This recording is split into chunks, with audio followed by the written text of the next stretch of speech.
And I said back in about September that we were going to start the banana zone, where that huge run up at the end of the year.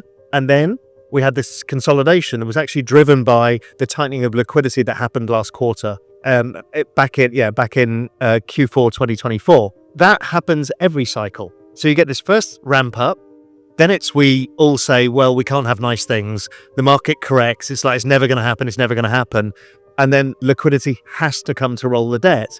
And that usually goes all the way through to the end of the year. And that becomes the banana zone. The banana zone is also when alt season happens. So when generally you can throw a dart at any crypto price and it'll go up. And it makes us all feel like geniuses. Yeah. That's the banana zone. The banana zone was everything gets really silly. And it makes it much easier for everybody, which is why, because you don't have to be the best in asset allocation or choosing the greatest asset. Most things go up. That's not to say everything goes up, but the banana zone is when we make most of the big gains. It's when all retail gets sucked in. It's when the taxi driver starts talking to you. The cryptocurrency market has formally turned the corner after months of cautious optimism and sideways volatility. A surge of renewed investor enthusiasm has been triggered by Bitcoin's explosive rise above $100,000. Bulls are predicting a breakout rally that might rival 2021, and it has risen over 12% this week alone. After an incredible 40% rise over the last 7 days, Ethereum is not far behind. Soaring to $2,700, the popularity of meme coins has also returned. However, the reappearance of the banana zone is what's currently drawing the most attention, a phrase created by Real Vision CEO Raoul Pal to characterize the explosive last phase of a macro meltdown that is fueled by FOMO, liquidity, and a total disregard for the fundamentals. Pal claims that we're back in it. A softened Fed, rising global liquidity, and declining yields have all combined to create what he refers to as the perfect storm for risky assets. Everything is booming, including altcoins, AI stocks, and Bitcoin. If you're intrigued by bold predictions and deep financial insights, make sure to like this video, subscribe to the channel, and turn on notifications for more engaging content. Thank you for your support and enjoy the video. You are so excited about the crypto space and the Web3 space in 2025. Why this year is such an exciting game changer. Yeah, so for me, what's exciting, because I look at the world from a macro lens. Yeah. From a macro lens, we've got all of these massive debts that need to be rolled. And we hear the governments are having issues with trying to roll the debt. The answer we know is the printing of money. And the printing of money for us in crypto means number go up. When number go up, it drives adoption. So we bring more users into the space, more applications get built, more VC money comes in, and the whole flywheel of crypto really accelerates. So 2025 is a year where we should see acceleration of prices, acceleration of activity, new applications, new things happening. And that's what drives the number so much further than other markets. So it's always an exciting time when it happens. But we've got all of the noise around tariffs and all of the things. And it was like, oh my God, we're all going to die. The economy's going to crash. It's all over. It's never going to happen. No alt-Cs, never again. None of this. And my thesis is just follow the liquidity, which leads all of this. It's already pointing that the number will go up. Just be patient. It's all noise. And I keep saying this to people. They're like, how can it be all noise? I'm like, because the dominant factor for crypto prices and tech stock prices, 90% of their price movement is explained by liquidity. And liquidity leads everything and price follows. So I've been showing that chart of global M2 against crypto prices. Everyone's like, this can't be right. It's bullshit. I'm like, it might be this easy. And it has been roughly this easy. It won't expect it to be perfect. But using that kind of macro lens allows you to decide, okay, what happens if the US economy slows down? What happens if there's a recession? The Fed cut rates, they add liquidity. What happens if the market crashes? The Fed cuts rates, they add liquidity. What happens? It's always the same answer to everything. Yeah. There's more liquidity to come. Once you realize that, you realize that they've taken all of the left tail risk, the bad stuff out, the really bad stuff. Sure, markets can go up and down, they can have corrections, but if anything bad happens, they add liquidity. So they kind of got your back, which makes it, I think, the world's greatest macro trade, because Bitcoin does, 100 to 150% a year. And they're saying that if anything goes really wrong, they'll print money. And so it's that reason alone, I think it's just the biggest opportunity. For those that are unfamiliar, can you just explain what the banana zone is? So the banana zone is generally the last year to year and a half of crypto markets when prices start to go vertical. And I said back in about September that we were going to start the banana zone, where that huge run up at the end of the year. And then we had this consolidation that was actually driven by the tightening of liquidity that happened last quarter, back in Q4 2024. That happens every cycle. So you get this first ramp up, then we all say, well, we can't have nice things. The market corrects. It's like, it's never going to happen. It's never going to happen. And then liquidity has to come to roll the debt. And that usually goes all the way through to the end of the year. And that becomes the banana zone. The banana zone is also when alt season happens. So when generally you can throw a dart at any crypto price and it'll go up.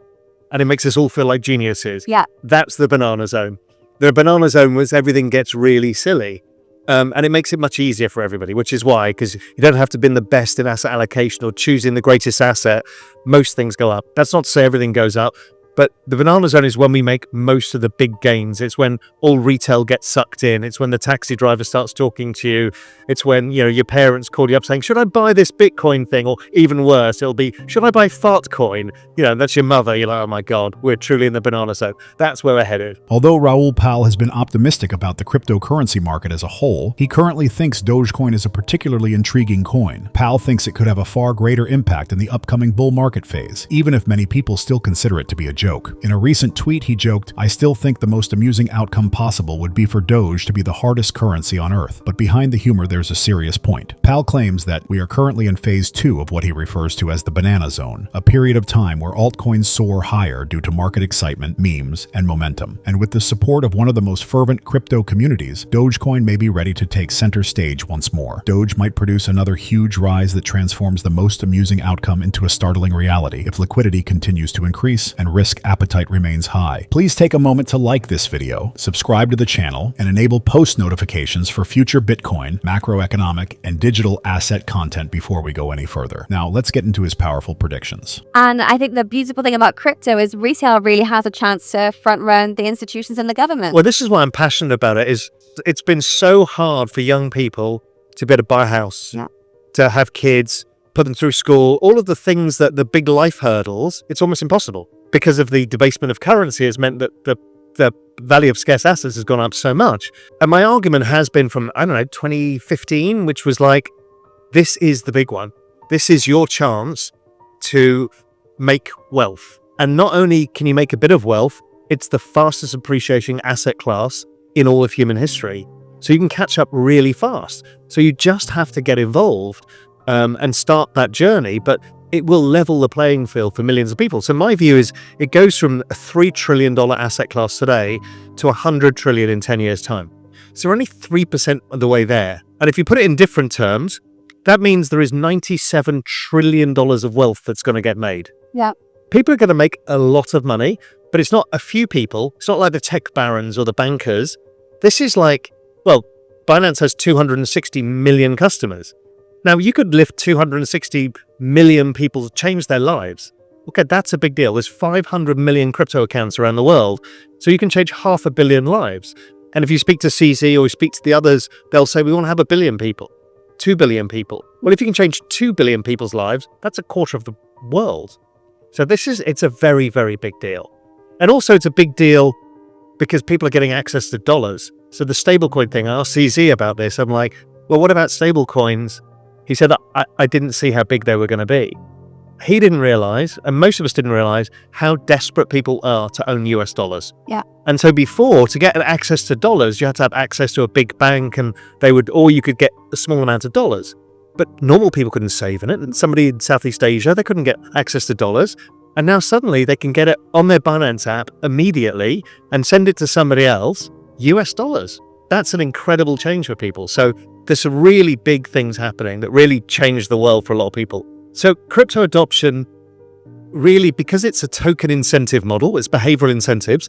So as number go up, it drags in more people. Builders build more stuff. There's more money around. There's more applications. So you bring on new users. Each cycle, you bring on more and more users, and there's more and more applications. This cycle, we've actually seen we've seen a lot of retail activity, but not the crazy part yet. But what we're seeing, and here we are in the Middle East, is we're seeing sovereign wealth funds and state actors buying crypto. They've just started, but that's a huge shift. Before there was maybe one or two quietly doing it. Yeah. Now it's open. So even here, they've been buying the ETF and stuff like that. So there's a lot of new entrants coming. We haven't even heard what the US crypto policy is on their strategic crypto reserve.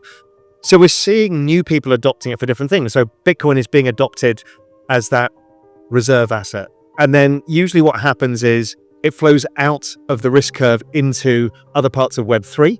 And that's when the applications get built. And we've seen that with Solana, probably see it with Sui. We've obviously seen it with Ethereum in the past, where suddenly mass applications start getting built.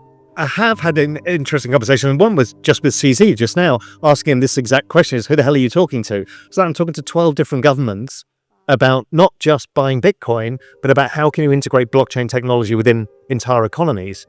And I'm seeing it everywhere. Large asset management firms, endowment funds, sovereign wealth funds, all of these guys saying, okay, we know we have to do something now. Yeah. And they're trying to figure out, how do we buy it? What do we do?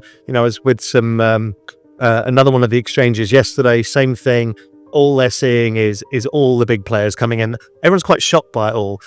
The ETF providers seeing the same thing. If you speak to, whether it's Bitwise or all of these guys, they're all like, I can't believe who's now coming in for inquiries about how to do this. And then you've got the US saying we'll build a reserve, and here in the UAE building reserves, and a few other countries building reserves, and everyone knows, well, the game of nations is we can't be left behind. Yeah. Nobody wants to pay the highest price. Raoul Pal gives us a strong reminder as we wrap up that this crypto cycle is much more than simply hype and market movement. It concerns a profound structural change taking place in the background. He clarifies that incentives are the primary factor driving cryptocurrency adoption. More people become interested when prices rise. Builders construct. Innovation flourishes. There is a surge of new users and use cases with every bull cycle. This time, however, there is a difference in who is participating. Governments, sovereign wealth funds, large asset managers, and state-level entities are now actively purchasing Bitcoin and investigating blockchain adoption on a national level. It's no longer just retail. That change is historic. However, opportunity also carries risk, and Raoul provides 3 essential guidelines for surviving and thriving in this cycle. First and foremost, only work on top-notch initiatives, particularly those in the top 10 with actual network uptake. Although it may seem alluring, straying too far from the risk curve can have disastrous consequences. Secondly, refrain from using leverage. The quickest way to lose everything is this. If you're overexposed and using borrowed funds, a market correction might wipe you out. Third, and above all, make sure you don't lose your tokens. This implies that you should avoid becoming avaricious, chasing riskier yields, and leaving your money exposed on hot wallets. All of the successful, seasoned investors in the market just maintained their positions and safeguarded their holdings. Remember to like this video, subscribe to the channel, and enable notifications if you thought his viewpoint was helpful so you don't miss any updates. We'd love to know what you think about the future of cryptocurrency markets, so please share your ideas in the comments section. We appreciate your time and hope to see you in the next video.